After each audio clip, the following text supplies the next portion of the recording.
Welcome back to Peaking. Today we are diving into the future of recruiting and how AI is fundamentally reshaping the interview process. I'm joined by Mehul Bhatt, founder of FloCareer, a platform that he calls the Uber of interviewing. FloCareer connects skilled interviewers with companies at scale, helping them run faster, better, and more structured interviews without losing the human touch. In this episode, we talk about how AI interviewing is improving efficiency without replacing people, the rise of interviewing as a service, why structured feedback and training are critical for quality hiring, and what the future holds for freelance interviewers, staffing firms, and hiring leaders adapting to this new world. If you're in talent tech or just obsessed with the future of work, this one will be interesting. Let's get into it.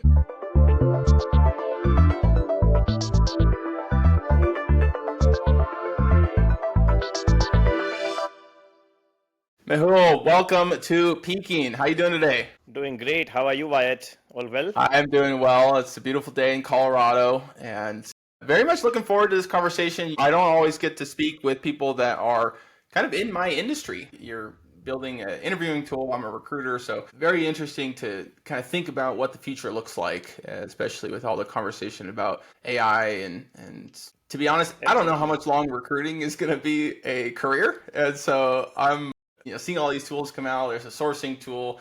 You're building an interviewing tool. What's next? A negotiating tool. So very much looking forward to hearing more about what you're building. Just to start out, make the case for AI interviewing. Sure. You asked about how long will recruiting exist. So I think my view on that is like as long as dating would exist, recruiting would exist.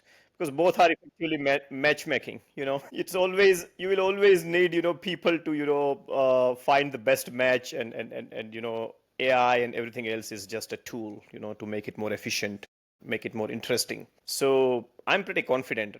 It's similar to this will revolutionize the education industry, and that keeps happening. And we still have schools, physical schools where there's a teacher which takes care of all the kids and whatnot. So I'm pretty sure about those things. But sure, yeah. I mean, I'll tell you a little bit about FloCareer and how we are using AI interviewers now as part of our solutions that we provide to our customers, right? So think of us as the Uber of interviewing to start with. So we have video interviewing platform and we have more than 8,000 interviewers. So that's our forte. That's our flagship. So that's what we have been doing so far. And while we are strong at that, we just introduced AI interviewers in the mix. Essentially, the first round of interview, whether it's a screening interview or a detailed coding interview, it's the interviewer is AI now instead of a person. So that helps when there is a lot of scale in hiring and people want anytime, anywhere kind of a situation, no scheduling overhead, all those goodies. So yeah, it has been a very fascinating few months. The pace at which things are changing is really, really crazy. Yeah, no doubt about that. Each new model becomes more human-like. And as I talk to it, I talk to Grok, I talk to ChatGPT mostly. I know a lot of people like Claude for coding and writing. They just get so much better, and I can converse with it like an expert in any topic. And I'm using it as a coach for my fitness pursuits, and I use it as a head chef in my kitchen, and I'll give it my ingredients. It's just like it's very, very impressive each time a new model comes out to see the dramatic improvement. And I imagine that's pretty essential when it comes to using it for interviewing. There's not a lot of room for error in an interview for an AI to make mistakes and people just log off. But to jump back, you said, you have 8,000 interviewers. So most of your service is interviewing as a service. You are helping companies vet out people in specific technical areas that company may not be experts in. Is that right? Either that or when, it is a lot of volume they want to hire and they want first round to be, outsourced to these, freelancers.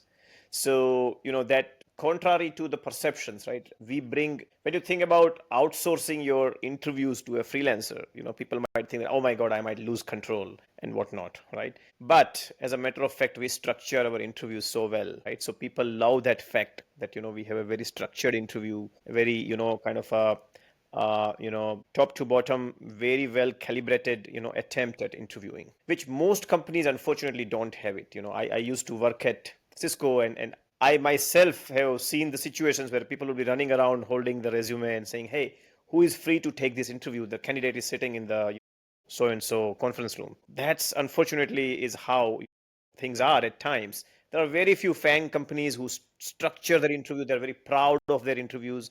But otherwise, in most cases, somebody is very lenient, somebody is very strict. There is no structure. So we bring a structure. So, if you have a volume hiring going on and you cannot meet, those numbers by yourself, you tap into these, freelancers. How did you get into this? How did you see a gap in interviewing services? Yeah, definitely. So my quick journey, I was in Bay Area for almost 11 years, part of two successful, startups. My second startup was acquired by Cisco, and at that time, me and my family, we thought, let's give a shot to India. Let's move back, see how it goes. Before that, I never worked in India. So it would be, that was a big change for us, but we thought, let's give it a try. If things don't work out, we can always come back. So I moved to India. I started working on the Asia Pacific region. And that's where I saw a big gap of, skills and demand. So I wanted to do something in the area of skill development. So I left the corporate world, and my first venture was FloLearning,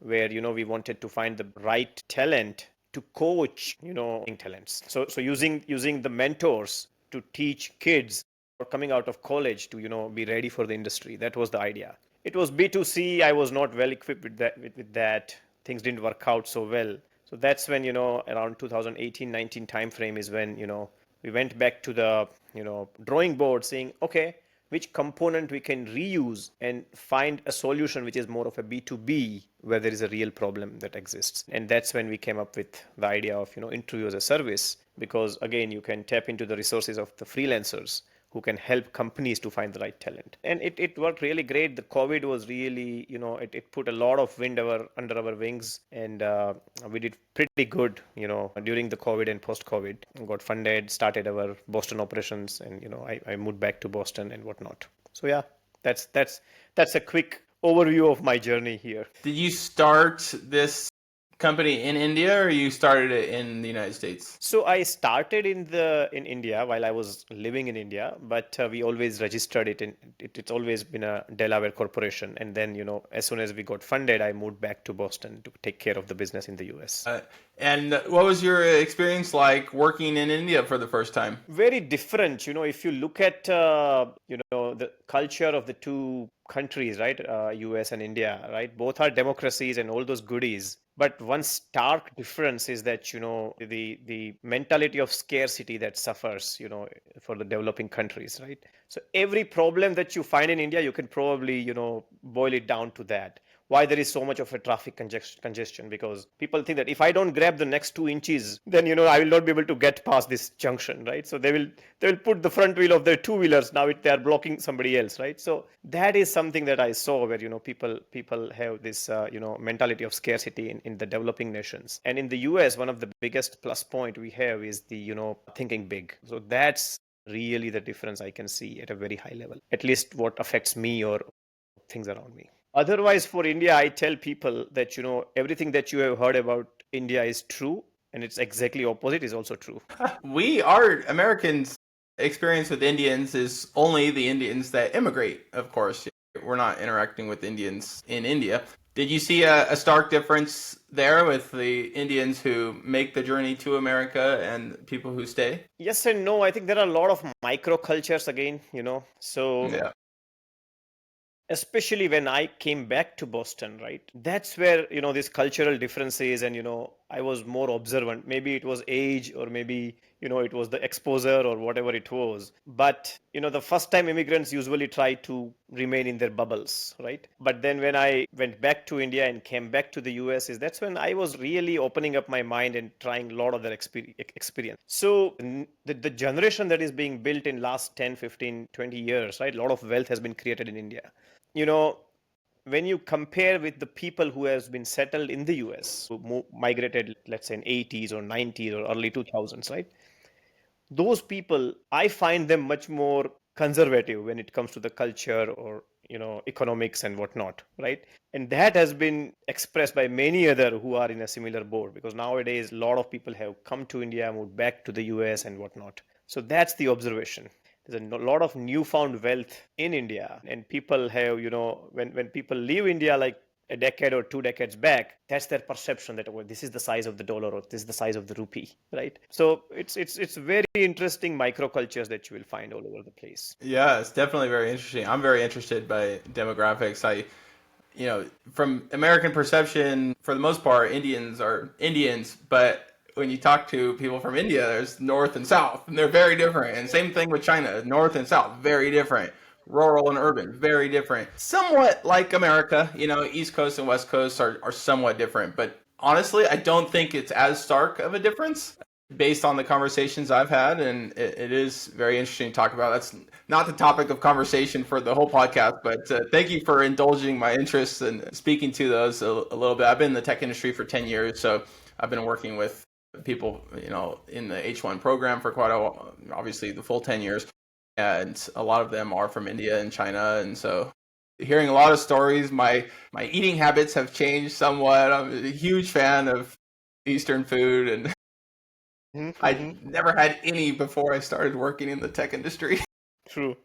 Yeah, no, yeah, absolutely. That's absolutely true. Yeah. A lot of, in the Bay Area, a lot of neighborhoods are pretty much all Asian, if you look around. That's true. Yeah.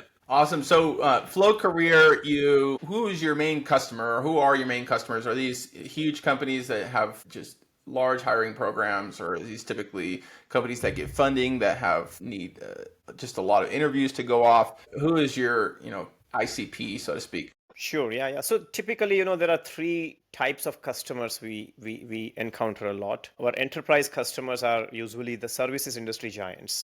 So they are the large companies who are taking contracts from, other non-tech companies, a lot of fintech, or not fintech, but I would say, financial Insurance. domain companies. Yeah, insurance, finance, banking industry. So they do a lot of work. They outsource a lot of software development to, these services industry, and they hire in bulk. So, we help them a lot, both in US and in India. The second group is the staffing companies. So, when the staffing companies want to give the profiles to their customer, they want to make sure that they are good profiles and they get interviewed by us and then submit it to their clients. And the third are funded startups who want to rapidly grow. So those are mostly, more like, for a quarter they would hire a lot, but then they will stop for a couple of quarters. The next round, again, they hire a lot. So that kind of behavior they demonstrate. Recently with AI, we have seen, some of our large customers, I'm not sure I'm at liberty to take their names, but they are the one who provide workforce across the globe. And they do a lot of, kind of a prompt engineering or kind of fine tuning the models and that kind of work. That has a surge like anything. They are hiring like crazy. To give you an example, we have models for, let's say, math problems. But how do you fine tune them to be even better at, let's say, differentiation and integration and whatnot? So for that, you will need people who will kind of create these scenarios that somebody will say, hey, this is the function that I want to integrate. Can you help me with that? So if you ask that question, how should the LLM respond? So they write it manually because they are the subject matter experts. So they will write the scenario. Then there is a potential follow-up question and the response. So 3 to 4 such sequences, and then you feed 10,000 such interactions to the model to be that model an expert at integration, for an example. And then you pick pretty much anything and everything you can think of, right? A chef, or, though I haven't encountered that so far, but, I think a chef might be a tough demographic to do AI interviews. So they're not friendly people typically to non-kitchen folk. True. Yep. So that hiring has surged like anything. These companies are hiring mostly people on contract for 6 months, 9 months, 1 year to fine tune their models. Very interesting. And have you seen equal success across all levels of technical depth? Sure. Yeah, we have seen pretty much from entry level to 10 up to 15 years of experience also, but those are less. But yes, most probably 80% of our interviews would be from 3 to 8 years, those 5 years. So those are relatively large number of hires, but at the same time, they are not the fresh out of the college. So you throw an assessment and get done with it, right? So you'd need a little bit more in-depth discussion with them before you hire them. I've always been interested in interviewing. Every company does it different. There really doesn't seem to be a true science to predict, if an interview goes a certain way, that the person will be a great employee.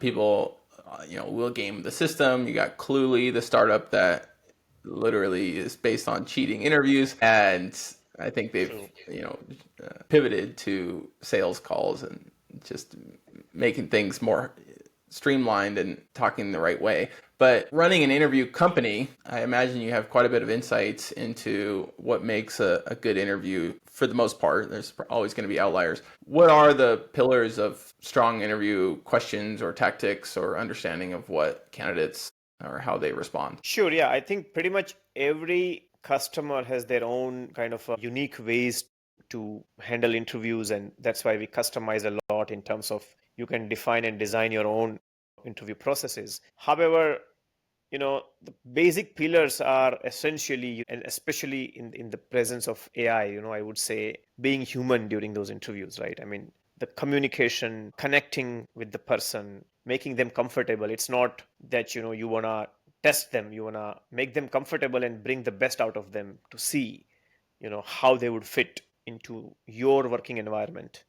So, that connection, communication, and the follow-up questions, those are essential. And you kind of keep increasing your difficulty level to find that sweet spot of what is the best, that they will do, which up to which level they will do the best, right? Interestingly, the flow part of the FloCareer is about that only, matching your skills and difficulty level. So you keep increasing your skill, and you keep increasing your difficulty level, so your skills will improve. So that zone, right, the flow zone where you really love what you do, right? So we want to find that flow zone for a given candidate, right? That's the essential part of interviewing. Communication, interaction, keep increasing the difficulty level and getting into really the depth of the problems that they have solved. So what does your onboarding process look like, or screening process for the interviewers themselves? Yeah, that's very important. We have a separate team, we call them, center of excellence for our interviewers. So they are the one who is responsible to find, onboard,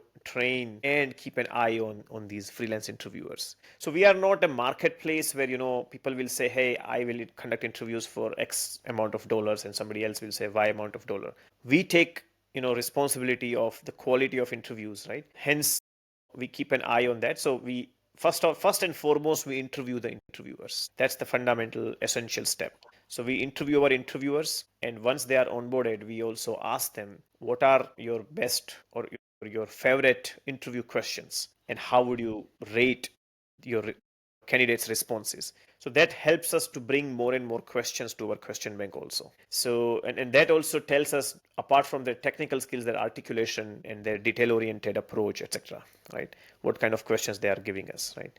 So those are two essential part of, initial screening. Then we train them. We train them on the nuances of interview as a service, because if you and I are working in the same company, we have certain tacit understanding, and I can just say that, hey, the candidate is good in Java, and you would know what does it mean when I say good at Java, right? But if you say that to a kind of an interview as a service report, what is good for you might not be good for me, or vice versa, right? So you have to write the report in a much more detailed manner so that somebody can just read it, and based on that they can understand, right? So we train our interviewers to do good. There is always a constant feedback given to the interviewers, and that's something that they really appreciate, because interviewing is one thing. It is like parenting. Nobody gives you feedback on your parenting. Right? Your company would have KPIs and KRAs for everything else, but not for interviewing. So your interviewing skill will never improve, because nobody is sitting there with you to judge you, or kind of to keep an eye on you. But we have the recordings, and we always go back and say, hey, you know what, this is where you can improve. You need to make candidates more comfortable. You also mentioned briefly about cheating during the interviews. That's unfortunately is the reality, and they need to keep an eye on that part also, to catch if the candidates are doing some wrongdoings. So they appreciate that part, apart from payments, that okay, I'm getting some concrete feedback on certain things. And how do you source the interviewers? Do people come to you, or are you recruiting them? We always recruit because, we don't want to open the floodgate where anybody can apply, right? So we always go out and search, And they have to be a previous hiring manager of some sort? No, they have, depending on the job role for which they are being interviewed, but typically, we are looking for more of a hard skills, so somebody who is interviewing for data science, they better know data science well, those kind of stuff. And why would someone want to do this? You make the appeal strong enough monetarily, or you a pitch, you're going to become a better interviewer? What's the value prop for them? The primary driver is, of course, additional income. So we have situations where, some of our interviewers in the US, they earn easily $3,000 to $4,000 a month, right? Which is like twice the rent that they are paying at times, So, that's a substantial amount of money. And those who are the pure freelancers, right, who do the freelancing job only, it becomes a very good, kind of a supporting income for them. So, if they are in between projects, they have certain assured bandwidth that they will always get. And so they increase their availability during those times. And let's say they got a 2-month project, so they will focus more on that, do less number of only 1 or 2 interviews a day. But if they are in between the projects, they can bump it up to 4, 5, 6 interviews up to their, wish. So yeah, that's Those are tough definitely days. I've done those days where you interview 5, 6 people in a day. That's not easy. Do you have AI note takers or recorders on every call? So we record all of our interviews. We have a number of supporting features to make interviewers' life easy. A lot of them AI driven. Now the reports has been generated by AI, and they just need to kind of verify that it's kind of correct and whatnot. Or they can write a few pointers and ask AI to enhance the feedback. A lot of such things are there for more consistency and ease of, Cool. How many what's the most amount of interviews your company has conducted in a week? So more we can look at daily volumes. Usually, the higher numbers are coming from India, where we do these virtual drives for our customers. We do, in the range of, around lower 3,000s. So 3,200 interviews in a day is what we have. My goodness. That is a lot of interviews. So, yeah. And so you're trying to find just diamonds in the rough, so to speak, needle in a haystack candidate, or just signals of excellence candidates for a large batch of hiring for a corporation? Yeah, so there are like pretty much every branch that you can think of, right? Like, you name it, right? Like a large ones, let's say Jesse Penny, or, two, Levi jeans, or pretty much everybody has some, software developers in India, right? Because to maintain their website and, to develop their other products and whatnot. So they do a lot of hiring because of that. So it's just the volume, the volume is just so high. It's incredible. So what do you see in the future if you had to predict how many human interviews can be replaced by AI interviewers, and why can some not be replaced? So, again, you can think of the dating analogy here, right? I mean, you will never probably date or marry somebody without actually meeting them, or, you will not depend on an AI to say, okay, find me a match and I will trust you 100%, right? AI will help you to narrow down your search. But at the end of the day, you will definitely talk with them and whatnot, right? So it's the initial screening is where the AI is going to be more and more prevalent, which makes sense because, many times, we have seen candidates applying everywhere and anywhere. So, it's important that when it comes to people, they give more quality time to less number of qualified leads, right? So initial screening would be replaced by AI more and more. And I have been really fascinated by capabilities. When we started developing this product, honestly, I wasn't really expecting such a good result. I'm still a developer today, and I kind of gave some of the initial interviews with AI. In fact, I can send you a link of one of these interviews I have put on YouTube.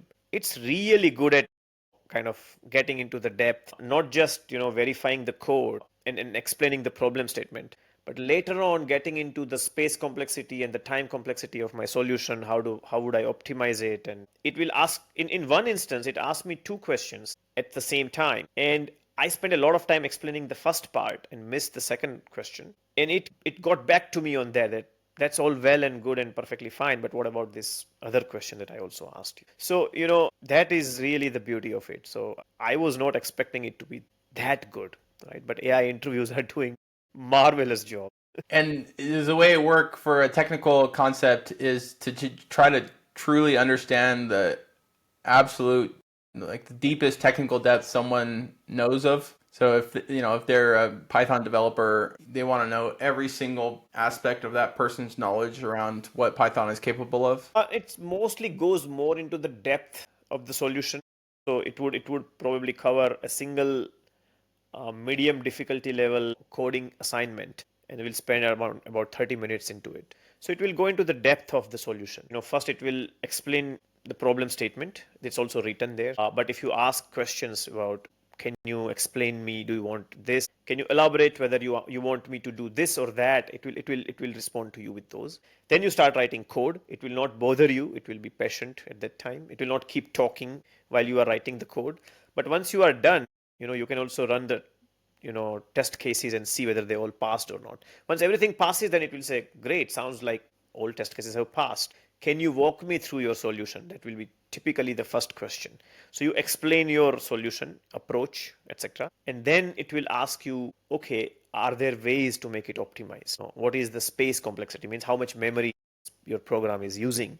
Can you optimize it? Time complexity means how long the program, how much time does it take to solve the problem. Let's say simple thing, I want to find first 10,000 prime numbers. So how long will it take to do that? And can you optimize it? How will you optimize it? And it goes into a really detailed approach in kind of, whatever you propose, and it will have a follow-up question until it knows that, okay, now it has all the answers. So it's mind-boggling, the way, frankly, I was not expecting that. Do you see your number of freelance interviewers going down with the application of AI interviewing? I believe that, more qualified interviewers would be able to demand more money. Probably it will go by numbers, it will go down, but first round AI, which is cheaper, but the second round with our, freelance interviewers, we can probably demand more from the clients because now they are working on a qualified leads. They will take longer interviews, more in depth, and so on. So probably the numbers will go down, I believe. But yeah, we will be able to charge more and we'll be able to pay more to our freelancers. Do you plan to pivot to be more of a product company licensing your technology, or are you going to keep both service and product branches, or do you have a plan there? We definitely have, the interview as a service is our, flagship product. So, that will continue to dominate on that. And at the same time, this would be more of an evolution where first round would be more AI based and the second round would be more, freelancer based. Has there been any pushback from candidates talking to an AI interview? So Is there a way to track data on candidates taking the interview or not? yeah, so frankly speaking, in the US right now, it is, it's not candidates market as of now, right? So there is not a lot of pushback by candidates that I want to talk to a person, I don't want to talk to AI. So that we haven't seen. But interestingly, people are more prone to try cheating methods when it is with AI because, there's not any other person watching you. So they feel it more kind of, they feel that, okay, it's okay to cheat right now because it's an AI talking to me. They try to game the system. True. That is interesting. And the AI obviously has methods to catch that. Yeah. We have put a lot of proctoring solutions like we record the whole screen and all sort of things. Restrictions on changing the tab and browser goes into full screen mode and so on and so forth. So Incredible. yeah. I mean, but that's like always virus and antivirus kind of a situation. So they will always find some better way to cheat, and then we have to kind of mitigate that and so on and so forth. They worked half as hard to just do the interview as they would to cheat. They might actually get the job. The latest in that is a complete using a gaming laptop and have a complete so let's say I'm actually giving the interview but the face is replaced by your face. So that's the latest we have seen. Anyone just plug in an AI and then you have AI interviewing AI. Yes, that's also feasible. I'm sure very soon we'll reach there. Well, that's too much. Yeah, you could plug in all your info of what you've you've done and what you're capable of, and maybe make it a little more impressive. And then the AI could just answer questions, but know when to stop. Like you can't be a PhD, but you got to be senior. True. Too much of a perfection is one way to catch AI. Yeah. If you ask, So tell me all the US presidents, and it will probably start alphabetically. yeah, you could do a little an AI test in the beginning to make sure you're not talking about an AI. That's too funny. So company building, talk a little bit about that. You've been part of 2 acquisitions, sounds like. Now you're working with FloCareer and trying to build this into something more than it is today, I imagine. What is your end goal? Do you have an end goal? Do you just love doing what you're doing? What kind of gets you going each day? No, that's a good question. I mean, very honestly, when I started it, I was quite naive. I really wanted to be my own boss and get started and make a difference. Right? That's how I started, and then I learned a lot. Throughout the process. The whole the process of starting with a very less amount of resources to kind of keep going, finding the right opportunity. Then we hit by COVID, and initially there was a lot of fear, right? So we had to reduce for our entire small team. We had to reduce our, their salaries by 50% for 2-3 months. But then things bounced back really well. So you learn you learn a lot. You know how to keep a cool no matter what is the situation. Things are looking pretty good at this point of time in terms of our growth, our volume, and so on and so forth. So making a big impact when it comes to AI interviewing, that's definitely our medium term, short term goal. And then we'll see where the journey takes us. Okay. What do you predict? What do you think the future looks like for AI interviewing or your company? Any predictions as AI improves? So, last couple of months, in fact, we have seen a phenomenal growth. And good part is that in the US geography also. US geography was showing a lot of weakness when it came to the tech hiring, because you always hear, Facebook is laying off people, Microsoft is laying off people, and so on and so forth. Fortunately, it has picked up quite well. So, the remaining 6 months of this year, we are predicting a very strong, numbers, which is a good sign. In fact, this month we would be one of the highest interviews ever done, in the US geography. So that's a good trend. And as far as, interviewing is concerned, as I mentioned, right, the first screening, we definitely see more and more folks moving towards AI is what we are predicting. We are also seeing in a lot of other domains, which was actually off reach to us. Now we are able to do that because, let's say, for example, nursing and healthcare and health, hospital. Finding freelancers to do nursing interviews was very tough, but thanks to AI now we can do that and help hospitals too, which are very busy, right? So they can take the first round using AI, and you name it, and you kind of like any domain we can do the interviews now, right, using AI. So we definitely see a very strong kind of a growth path, because that limitation that we had, that okay, we are really good at tech, we have 8,000 freelancers in tech, but tomorrow you come and say do something for rocket science and say, okay, we have to find good experts in space tech, right? So that limitation is gone. So that is a very good news for us. Where would it go from here? At a macro level, it's anybody's guess, right? uh, of course, I have an optimistic bias because I am a startup founder, but it is going to be disruptive. AI is definitely going to be disruptive, but it will also open up a lot of new. Yeah, certainly. So you're not trying to concentrate in certain domains. You're very open to jumping into any domain. Absolutely, we don't want to spread too thin, like opening door for all possible things. But if there are opportunities, if there are help needed in any specific domain, we are very keen on kind of experimenting new domains for sure. Have you ever shut down a domain? We started mock interviews, and it didn't work out so well for us because we had collaboration with certain job portals, where people can upload their resumes, and then we kind of do the mock interviews for them. We started that, but then we were getting like all sort of interviews and just one interview, right? So you have to onboard somebody just for one interview. So we stopped that mock interviews for anything and everything because that was not scaling up well. That's like a B2C offering. Yes, and we were kind of B2B2C because it was the job portal which was like advertising on their site that, hey, thanks for submitting your resume. Would you like to get a mock interview done. Very cool. I mean, you could keep that branch and just not as a profit venture, but like to help veterans do a mock interview and something like that. Like I volunteer with an organization called Hire Heroes USA, and that's what I do as a volunteer. I'll conduct mock interviews, but it's not profitable. I do it for nothing. But that could be an AI at least application where it doesn't cost you much money or any money, but you can provide value to people that deserve it. Absolutely. Yeah, no, that's a good point. But now with the AI interviewers, we can probably get back to that. Yeah, super cool. Well, the podcast is called Peaking. It's to describe reaching a pinnacle in your career or personal life. With that in mind, how do you feel like you're peaking? What are moments in your life or career where you've really felt that you're on top of the world? Absolutely. When you get, the funding, right? That's suddenly you have a lot of resources available to you. You can do a lot more things that, was not possible before. So that was one of those moments. Otherwise, at a micro level, right? I mean, when an interviewer comes and says us that, hey, we are so grateful to FloCareer because it helped us in so and so ways. We have one interviewer who went through a really bad health situation around COVID time. And, at that time we were doing a lot of interviews because, things were like really crazy just after the second wave of the COVID. And this particular person, a very bright interviewer, right?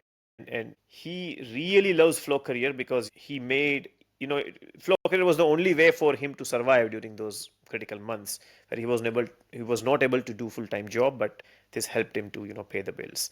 So those are the times when we really feel good about it, right? Like at a micro level. So it's kind of a micro peaks, I would say. Awesome. Yeah, that makes sense. I mean, that's part of it. You don't ever want to feel like you reached the very top because then you can only look down. I think it's human nature to always, be looking up. Yeah. Everyone's climbed Everest nowadays and people are looking higher. It's like, I want to be an astronaut. Why not? Anything else you think is worth covering? Anything else you wanted to talk about? No, I guess, it would be interesting to see, what is the next set of avenues, the next set of job creations we will get with AI. And I'm quite bullish about, especially the space tech. Because, now, with SpaceX and more, right, a lot of things are booming in that area. I can't wait to see a future where, we are having asteroid minings and whatnot, kind of getting to the next level of abundance. So, Yeah. yeah. I'm very much a techno optimist as well. I think there's been so many seismic shifts in the workforce since we were all farmers, or even hunter gatherers, then we all became farmers and then we all, we started to have cities and all these new jobs pop up. And so, when the car comes out, most of the people that ran stables probably didn't do as well. But now you have all these new industries that can come up from that. So True. I think it's impossible to predict. I think people try to act like they know what is going to happen, but it's just impossible. When before the car, you would never have imagined that, building all these roads or mechanics or all these tire manufacturers, there's so many different things that came from that. And so it's going to be the same with AI. I think Pretty sure. that's the only prediction you can make, is that more things will come of it. New technology almost never, I don't know if ever has reduced the amount of opportunity. It has always increased opportunity. True. Absolutely. Yeah. You have to keep, thinking big and, kind of get to the next level. That's the sky is literally the limit. Yeah. Awesome. Well, how can people find out more about FloCareer? Are you hiring interviewers? Are you hiring engineers? What does that look like for you? Sure, FloCareer.com, FLOCAREER, right? FloCareer.com is our website. We are very, we have a strong presence on LinkedIn also. But yeah, you reach out to us. There are ways to reach out once you land on our homepage. And yeah, we'll be happy to help you guys. Awesome. And I've been curious the whole time, what are these trophies and awards behind you? So this side is mostly work related, and this is more personal. Some of them are marathons and things like that. And this is more of innovations that we made as part of our, data center products, in my second startup, which became, part of Cisco later. And that's the NASDAQ, my first startup when it, went public. It's about. That's incredible. Awesome. Well, congrats on your progression and career, and I definitely am looking forward to following FloCareer and seeing what you guys do next. I think it's obvious where this is going to go, and you just need people to tackle the problems, and you're one of those in the arena. So happy to have you here on Peaking, and if you announce any further product offerings or you hit other milestones, we'd love to have you back on, Mehul. Thanks a lot, Wyatt. It was really, really interesting to talk with you and love your energy. I love that. Thank you, sir. Talk soon. Thank you. Bye-bye.